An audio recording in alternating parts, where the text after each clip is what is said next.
दोस्तों आज मैं आपको एक डेयर देता हूं। अभी जाके अपने किचन में चेक कीजिए, मैं गारंटी देता हूं वहां कम से कम 3-4 ऐसी चीजें आपको जरूर मौजूद मिलेंगी जो कि साइंस के मुताबिक जहर की कैटेगरी में आती है। और एक चीज तो ऐसी है जिसके सिर्फ 5-6 दाने खाने से ही आप सीधा हॉस्पिटल पहुंच सकते हैं। आज मैं आपको बताने जा रहा हूं 7 ऐसी खाने पीने की चीजें जो कि आपके लिए टॉक्सिक हैं, पॉइजनस हैं और जिनसे आपको हर कीमत पर बचना चाहिए। तो वीडियो को लास्ट तक देखिएगा क्योंकि नंबर 6 और नंबर 7 आपको सच में शॉक कर देंगे। तो चलिए शुरुआत करते हैं आज के इस वीडियो की, लेकिन उससे पहले मुझे कमेंट करके बताइए आप ये वीडियो कहाँ से देख रहे हैं, कौन से शहर से देख रहे हैं, ताकि मुझे पता चले कि हमारी हेल्दी हमेशा की फैमिली कहाँ कहाँ तक फैली हुई है। दोस्तों सबसे पहली चीज़ जो आपके लिए टॉक्सिक है वो है हरे आलू यानी ग्रीन पोटैटोज। आपने अक्सर देखा होगा कुछ आलू पूरे हरे हो जाते हैं या उनका एक हिस्सा हरा हो जाता है। ये हरा कलर एक्चुअली क्लोरोफिल की वजह से होता है जो कि खुद में हार्मफुल नहीं है, लेकिन जब आलू हरा होता है तो उसके साथ एक और चीज़ बनती है, सोलानिन। सोलानिन एक न्यूरोटॉक्सिन है जो कि हमारे नर्वस सिस्टम को डायरेक्टली अटैक करता है। अगर आप सोलानिन ज़्यादा क्वांटिटी में ले लें तो इससे आपको severe nausea, vomiting, diarrhoea, stomach cramps और इवन एक्सट्रीम केसेस में पैरालिसिस, कोमा या फिर डेथ तक हो सकती है। 1899 में जर्मनी में हरा आलू खाने से 56 सोल्जर्स बीमार हुए। 1918 में स्कॉटलैंड में एक 5 साल के बच्चे की सोलानिन पॉइजनिंग से डेथ रिपोर्ट हुई थी और 1984 में कनाडा में 61 स्कूल चिल्ड्रन और टीचर्स को बेक्ड ग्रीन पोटैटो खाने से पॉइजनिंग हुई। रिसर्च के मुताबिक सिर्फ 2 से 5 मिलीग्राम पर KG body weight solanine toxic हो सकता है। अब नॉर्मल आलू में सोलानिन बहुत कम होता है तो आपको 30-35 केजी नॉर्मल आलू खाने पड़ेंगे, तब जाके टॉक्सिसिटी होगी। और इतने आलू एक साथ कोई खा नहीं सकता है, लेकिन हरे आलूओं में गेम थोड़ा सा बदल जाता है क्योंकि हरे आलू में सोलानिन 50 से 100 गुना ज़्यादा होता है। मतलब सिर्फ 2-3 छोटे हरे आलू ही एक एडल्ट इंसान के लिए टॉक्सिक हो सकते हैं और बच्चों के लिए तो इससे भी कम क्वांटिटी खतरनाक है। इसलिए अगर आलू पूरा हरा है तो इसे फेंक दीजिए और अगर सिर्फ एक हिस्सा इसका हरा है तो उस हिस्से को काट कर निकाल दीजिए, उसे खाइए। दूसरी चीज़ जो टॉक्सिक हो सकती है वो है जायफल यानी नटमेग। देखिए जायफल गरम मसाले में आता है और बहुत सारी रेसिपीज़ में इस्तेमाल होता है, लेकिन जायफल के अंदर एक एक्टिव कंपाउंड होता है माइरिस्टिसिन। माइरिस्टिसिन जब बॉडी में ब्रेकडाउन होता है तो ये एक ऐसा कंपाउंड बनाता है जो हमारे नर्वस सिस्टम को अफेक्ट करता है। सिर्फ 5 ग्राम जायफल पाउडर यानी एक छोटा चम्मच से भी आपको टॉक्सिक सिम्टम्स शुरू हो सकते हैं। 10 ग्राम से सिम्टम्स और ज़्यादा सीवियर हो जाते हैं और इससे ज़्यादा तो आपके लिए घातक हो सकता है। एक रिपोर्ट के अनुसार एक 23 साल की कॉलेज स्टूडेंट की नटमेग टॉक्सिसिटी से डेथ हो चुकी है। यही नहीं, टिकटॉक पर एक नटमेग चैलेंज वायरल हुआ था जिसमें एक 14 साल की लड़की को इमरजेंसी में एडमिट करना पड़ा सिर्फ 21 ग्राम नटमेग खाने की वजह से। नटमेग टॉक्सिसिटी के सिम्टम्स यूजुअली इसे कंज्यूम करने के 1 से 6 घंटे के अंदर आते हैं और 72 घंटों तक रह सकते हैं। वैसे जिस तरह से हम लोग जायफल को मसाले में या फिर थोड़ी बहुत क्वांटिटी में इसको इस्तेमाल करते हैं वो बिल्कुल सेफ़ है, कोई दिक्कत नहीं है, लेकिन अगर आप जायफल को मेडिसिन या फिर सप्लीमेंट की तरह इस्तेमाल कर रहे हैं तो इसको कभी भी आपको 5 ग्राम से ज़्यादा इस्तेमाल नहीं करना है। तीसरी चीज़ है कड़वे बादाम यानी बिटर आमंड्स। देखिए मार्केट में 2 तरह के बादाम मिलते हैं, स्वीट आमंड्स जो कि हम लोग नॉर्मली खाते हैं और बिटर आमंड्स जो कि आम तौर पे कुछ आयुर्वेदिक दवाओं में या फिर ऑयल्स में यूज़ होते हैं। आमतौर पर ग्रोसरी स्टोर्स में जो बादाम हम लोग लेते हैं वो स्वीट आमंड्स ही होते हैं और बिल्कुल सेफ होते हैं, लेकिन कभी कभी इनके अंदर बिटर आमंड्स मिला दिए जाते हैं और बिटर आमंड्स के अंदर एक टॉक्सिन होता है एमिग्डालिन। जब एमिग्डालिन बॉडी में जाता है तो ये हाइड्रोजन साइनाइड में कन्वर्ट होता है जो कि दुनिया का सबसे ज़्यादा खतरनाक जहर है।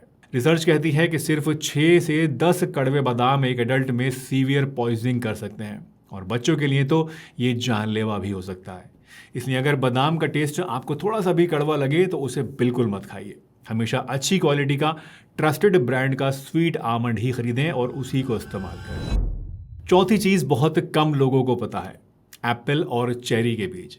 दोस्तों जो एप्पल और चेरी हम लोग बड़े चाव से खाते हैं उसके बीज के अंदर भी वही एमिग्डालिन होता है जो कि कड़वे बादाम में होता है और इसीलिए अगर ये बीज चबा कर खाए जाएं तो इससे भी बॉडी में हाइड्रोजन साइनाइड बन सकता है। वैसे एक एप्पल के बीज में लगभग 0.6 मिलीग्राम एमिग्डालिन होता है और साइनाइड की लीथल डोज 50 से 200 मिलीग्राम होती है।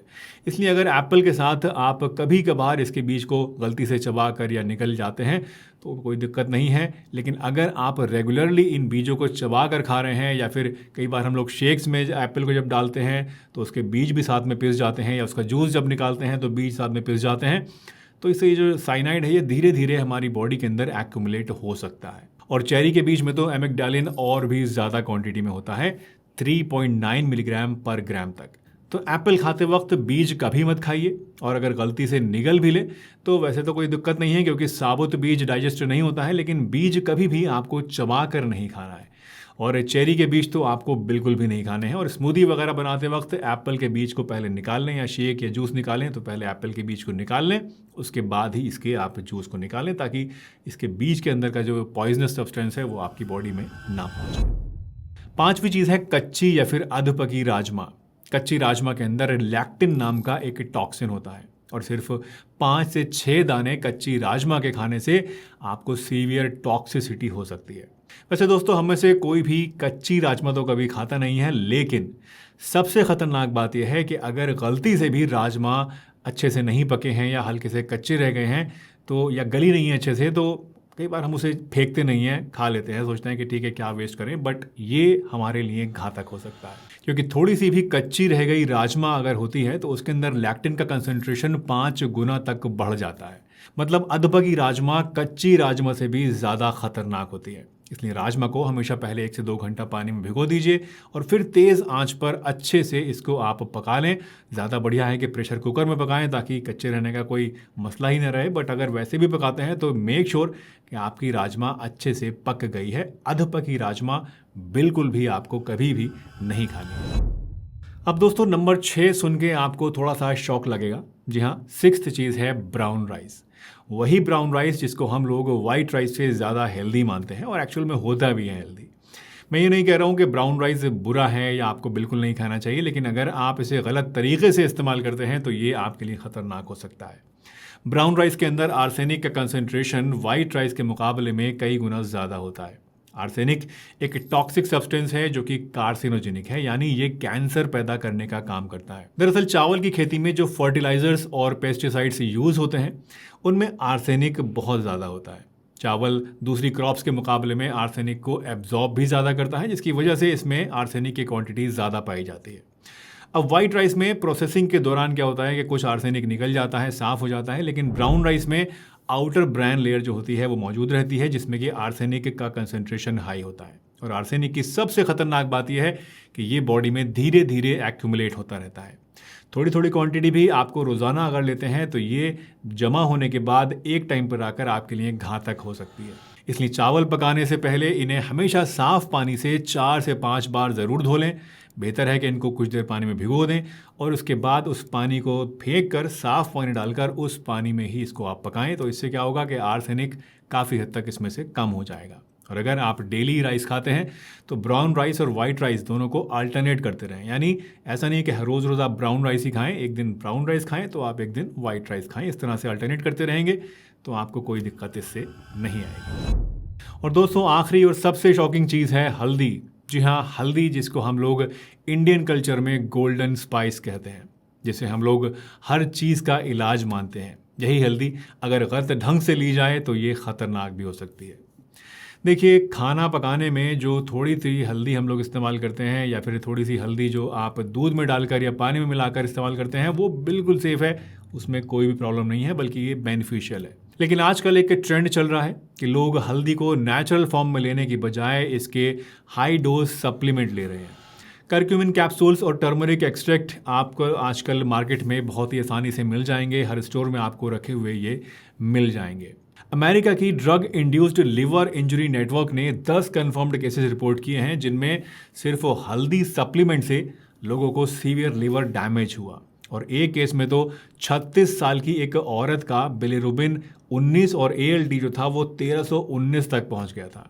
और एक केस में पेशेंट को एक्यूट लिवर फेलियर और हेपाटोरीनल सिंड्रोम तक हो गया, यानी लिवर और किडनी दोनों फेल होने लगे थे। इसलिए हल्दी को एक चुटकी या फिर आधा चम्मच दूध में पानी में मिला के लेना कोई दिक्कत वाली बात नहीं है, लेकिन high dose turmeric supplements specially ज़्यादा लंबे समय तक लगातार लेना आपके लिए घातक हो सकता है।